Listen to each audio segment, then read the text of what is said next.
原来黄芪和茶叶搭配在一起才是绝配，这可是老一辈们留下来的土方法，做法简单又实用。但是很多人并没有试过这种方法，那么赶紧来试一试吧。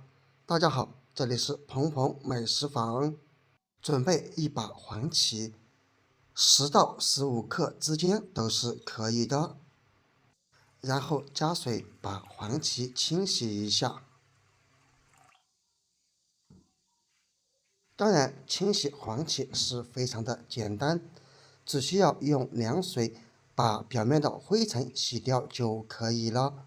时间不宜过久，否则可能会导致黄芪当中的成分流失掉一部分。黄芪平时有很多人喜欢用来泡水、煲汤等等，这是因为黄芪它的主要成分包括多糖、皂苷类、黄酮类、氨基酸以及多种微量元素，而正是这些成分共同的构成了黄芪的活性药用基础。所以平时很多朋友家里面都备有黄芪，黄芪洗好之后捞出备用。接下来找出家里面的锅，这里建议是用砂锅，为什么呢？因为砂锅无论是煮粥、煲汤或者炖肉、煮水都是最好的。因为砂锅它不仅仅保温性特别强，还能让食材均匀受热，并且锁住其当中的成分。接下来再把洗好的黄芪放入锅中，接下来再加入水，水控制在500毫升左右就可以了。因为黄芪是根茎植物，它还特别的坚硬，因此可以把黄芪先放入锅中煮，先用大火将锅里面煮沸腾，然后再转中小火煮上10到15分钟左右。利用这个时间准备一把茶叶，当然茶叶也需要清洗一下。很多喜欢喝茶的朋友都知道，泡茶的第一次水又被称之为洗茶水，所以用茶叶来煮水，我们一定要先给它清洗一下。平时特别多的朋友喜欢喝茶叶，但是你知道茶叶它的主要成分有哪些吗？其实茶叶它的主要成分包括咖啡因、茶多酚、氨基酸、维生素以及矿物质等等，而正是这些主要成分赋予了茶叶的健康功效以及它的一些营养价值。现在喜欢喝茶的朋友都理解了吧？没想到茶叶当中还含有这么多的营养成分吧？洗好之后将茶叶捞出，先放入一个碗中备用，最后再搭配上3到5克左右的枸杞。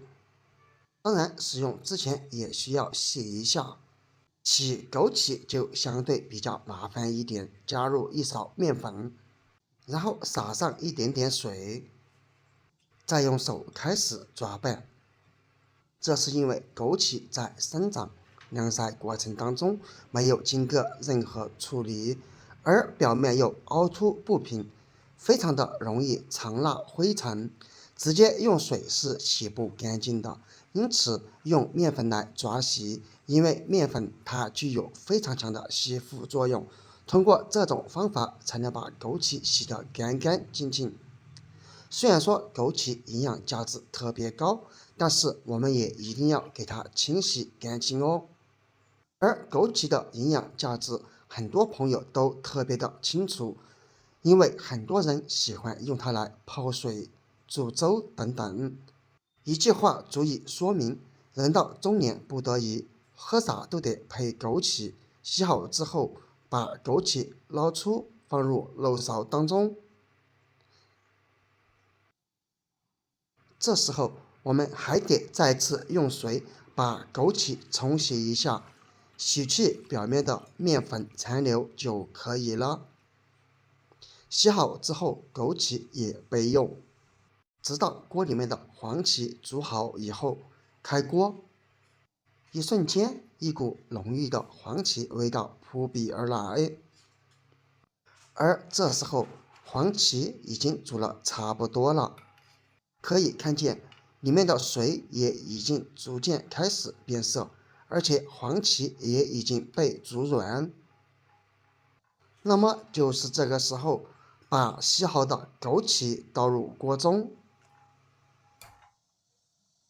然后再把茶叶也倒入锅中，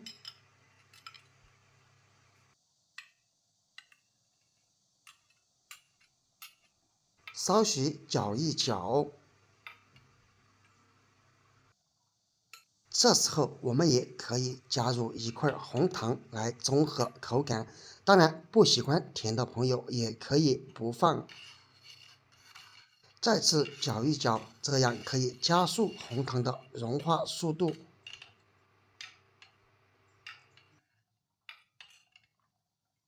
然后盖上锅盖，把火开到最小，然后煮上5分钟左右的时间，这足以把枸杞和茶叶的成分煮出来。然后再次开锅，别说这样煮出来的黄芪茶还真的蛮香的，这个香味瞬间弥漫了整个厨房，而且可以看见锅中依然沸腾。现在可以立马关火，可以用漏勺盛出来看一看这些食材，无论是茶叶、枸杞、黄芪，都已经被煮得发胀，说明当中的成分已经被煮出来了。最后只需要将煮好的水盛出，倒上满满的一大杯。别说这样煮出来的一锅足以盛上3到4杯，所以足够我们喝上一天了。这里一定要记住，煮水时间不要过长，因为茶叶越煮越苦，因此控制在5分钟左右就可以了。朋友们，不知道平时喜欢喝茶的你有没有试过这种方法呢？如果没有，那么你可以试一试。不要小看做法简单，但是作用却一点都不简单。这个是老一辈们留下来的方法，坚持喝会给你带来大大的惊喜与发现哦。